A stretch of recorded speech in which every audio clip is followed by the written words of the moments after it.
What's up, everybody? Welcome back to Epicast Studios.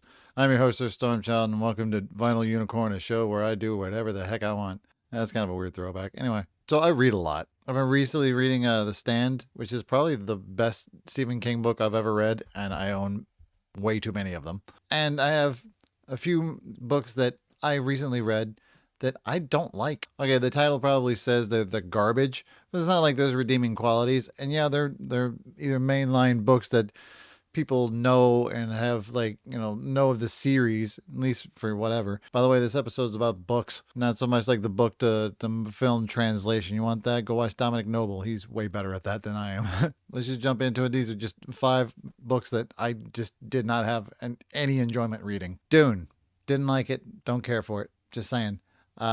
It's not bad. It it's the same problem I have with Isaac Asimov. It's a great idea, and it has like some really cool like world building, but other than that, it's just boring. And like the characters don't make any sense, and they're not interesting. And the whole entire book is like, the golden boy being told about, from the future perspective, being told about this golden child who's, going to lead them on this crusade that he doesn't want to do the entire time. Just like, I'm going to lead them on a crusade. I had this vision. Man, they really shouldn't listen to me. Kill everybody. Go on a jihad and your crusade. And you're like, really, bro? And it does that the entire book. And eventually you get to the end and you're like, oh, that's how it ends. Oh, okay. Whatever. Uh, the new movies, just to throw those in there. I haven't seen part 2 of Dune, but I have watched part 1. It looks amazing. I think the acting is really good. But overall, how I personally read Dune is exactly how David Lynch showed Dune. Obviously, not the weird dream sequence.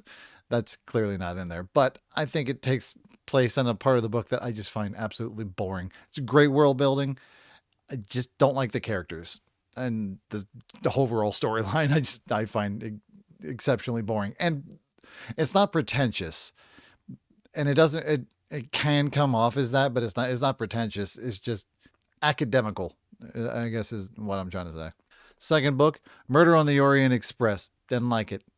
I love, and then there were none. That is a brilliant book. I like the way like that one's just like there's a whole bunch of characters and they're slowly being chipped off one by one, and you don't exactly know who did it. And then by the time you're basically told who did it, you're like, oh, okay, that's pretty good. This one is just like there's a bunch of spoilers. There's a bunch of people on a train and they all did it because of something he might have done. The guy was let off by the courts, so they tried to get rid of him because they're like, "Oh, we know you did this," even though they have absolutely no proof of it. Even like all the dialogue and whatnot, it's all just prejudice towards him. I mean, yeah, he's not like a nice guy, and he's kind of a dick. And seriously, every time I try to watch this movie, I have fallen asleep every single time. That's like 5 times I've tried to watch this movie, and I can't get through it. I got through the book, but even at the end of it, Perot's just like, I don't really have any jurisdiction here, and I also don't care. Can I get off this stupid train now? The movie looks great, but other than that, the book is just I don't like it. I would read more Agatha Christie because I like the other stuff, and see what else she can do. Um, but overall, didn't enjoy it. Don't care. Cormac McCarthy, Blood Meridian. Didn't like any part of this. Okay, it's lyrical and neo biblical babbling bullshit. The main character is the kid who is only basically at the beginning, somewhere in the middle, and then at the end. Yeah, he's there. He's like the narration, like how to get through the world, and because he doesn't know who himself is, that he kind of gets pushed off to the side and doesn't really feel like a part of the story because he's not. And then you have like the worst group of characters I have ever read, and that's coming from a guy who wrote a bunch of murderous vampires and Absurd and Dangerous by J.C. Wolf. You want to check that out? Anyway, I did not like Blood Meridian for one main character, the judge. I think he's the whiniest fucking devil I've ever read. He is whiny, he is bitchy, and he's just like, and yeah, he's an imposing character. And then everybody just kind of listens to him because he speaks in a higher dialect, and he can like hold conversations and like inspire people with ideas. And then he's just like jotting, like doodling things down in a notebook, and then he destroys whatever he just doodled down. He's just like, I didn't make this. I should be the one in charge. I didn't make this, therefore it should not exist. Me. And then you get to the end of it, and he's just like naked and like killing the main character, spoiler, and in a bathroom for some fucking reason. And then he dances naked, covered in blood, with a violin. I don't know. Also, they shoot a bear, and I feel bad for the bear. I feel bad for everybody who isn't like a main character in this book. Like the Americans who were just there and they needed scalps, so they scalped the shit out of them. And then like all the Indians who were just there, existing, and they're just like, oh well, we get paid for the scalps, and then they come into the town, and then like 2 days later, after being like praised as heroes, they're like, get out of our town. You were the worst people we've ever met. And then you get to the end of the book, and it's like the whole, a group of Indians gets pissed off, and they're like, oh no, they're coming for us. I'm like, good. You guys suck. And then they all get slaughtered except for the judge, who's naked with a 14-year-old in his tent, and he's holding a cannon with one arm. And you're like, why does he get away with everything? I mean, he's the devil, clearly. I mean, he's the judge, whatever. And then like the kid gets kind of screwed over, and then kid basically has like two decisions the entire book. The entire thing is really hard to read, and the fact that it's very poetical and it's very lyrical, and like that part, like I'm very impressed by it, but I can tell the author was trying to impress himself in how to write that book. I have read No Country for Old Men. I still don't like it. I like the book better than the movie, because like the movie like cuts off before the end of the book happens, and the end of the book explains a lot of like extra stuff that I had questions about when I first saw the movie. So it's fine. I'm not particularly fond of his kind of stuff, and I probably wouldn't read anything else. And also, recent surfacing stuff about him has kind of thrown me off of that. I'm like, nah, I'm good. Also, like the recent stuff about him kind of explains that weird side character in No Country for Old Men, the runaway kid, and you're like, the fuck is happening? Like, she's absolutely pointless in the story, and she adds nothing to it. And both of the books just end with just staring into the distance of like the desert, going, "Oh, the world's fucked up. All right, moving on. Here's a horse." So moving on to another series. I know it's not like a popular book series. Well, it's a popular series in of itself. Uh, James Bond and the Doctor No. This is the book that they had the rights for, and they made the very first movie of with Sean Connery. It's misogynistic. It's racist. It's not good. It's honestly like going from Casino Royale, which I actually did like. It's that one has like a good pace to it. It's got good speed to it. It's got good punctuation. It's got like it had more emotion into it. This one is just like, yeah, he's already gotten like screwed over by the previous whole thing where he's been poisoned, and he's like trying to claw his way back, and then he ends up like hanging out in Jamaica, and then all this other stuff goes down, and then he eventually runs into like Honey Rider, who's just like naked or half naked on a beach for some reason that Dr. No happens to be on. He's like, you need to get out of here. You're hot, by the way.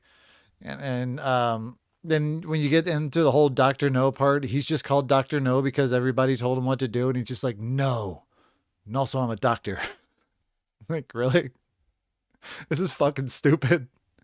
And then the whole end of it, like he crawls, he gets locked in a room that like it's impossible to get out of. Obviously, he gets out of it through one tunnel that's being like being blasted with heat and cold, and he's like ripping parts of his skin off or whatever. And then he gets out of that, and he has to basically fist fight a fucking squid, and then he gets away from that and climbs up this crane, and then dumps a entire like container, like a big like Connex container, let's call it that, of shit, of bat guano. Well, not bat guano. It was like a particular bird's guano, if I remember right, on top of Dr. No, and kills him that way. Suffocation by shit. Dr. No is shit. I'm sorry. It's bad, and I didn't like it. By the time I get to the end of it, it's just like, I don't care anymore. Like, you could never written another one. I was just like, whatever. I'll just go watch Pierce Brosnan again. Like, Goldeneye is a great movie, but that aside. Finally, the last book I want to talk about This monstrosity, House of Leaves. Ugh, where do I begin with this damn thing? Pretentious, convoluted, and a waste your fucking time.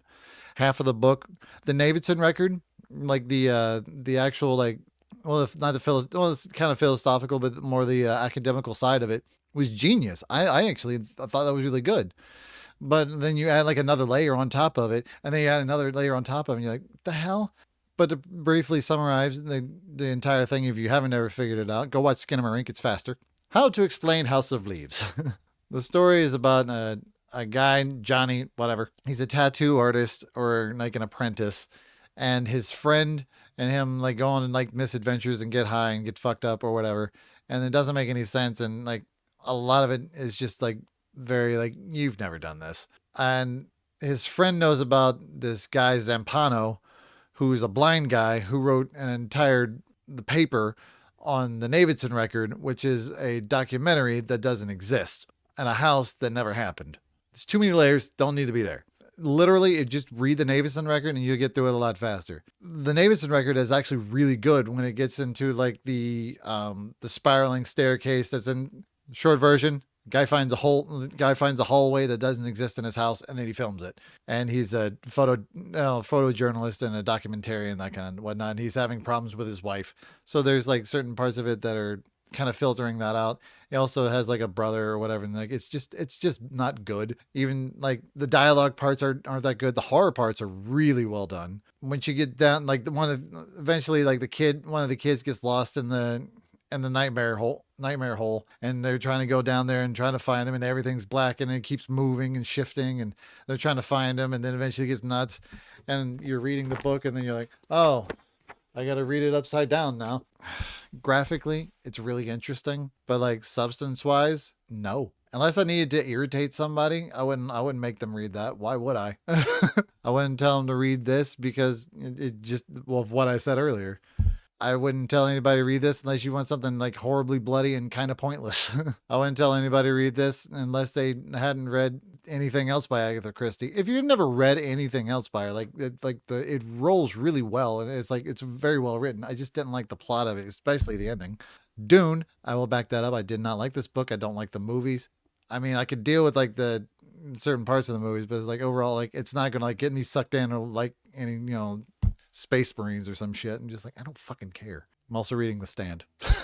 that at least due to COVID and all those times, like that, it stands out clear and is probably the best I've ever read Stephen King.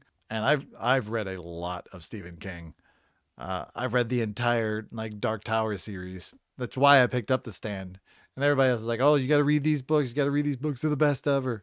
No one told me like Dr. No is the best. Like I kind of came upon that myself, and she's like, oh, I've never read Ian Fleming. And then I read Casino Royale. I'm like, oh, that's pretty good. And then I read Dr. No, and I'm like, that was fucking terrible.